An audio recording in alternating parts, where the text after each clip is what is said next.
Introducing Stencil Cleaner Wipes with Zestron Vigon SC200.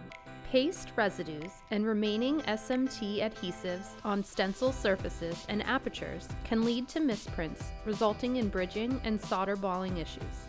Most solder defects, some estimate up to 70%, can be attributed to the stencil printing process. For optimum print results, it is necessary to clean the stencils and screens either manually or using an automated stencil cleaning machine. Manual stencil cleaning is recommended for low volume and is a simple and quick procedure with a low process cost.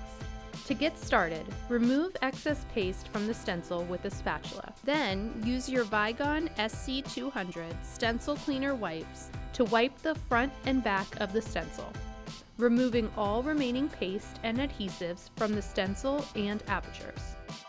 This manual process must be done carefully, as too much force can easily damage the stencil.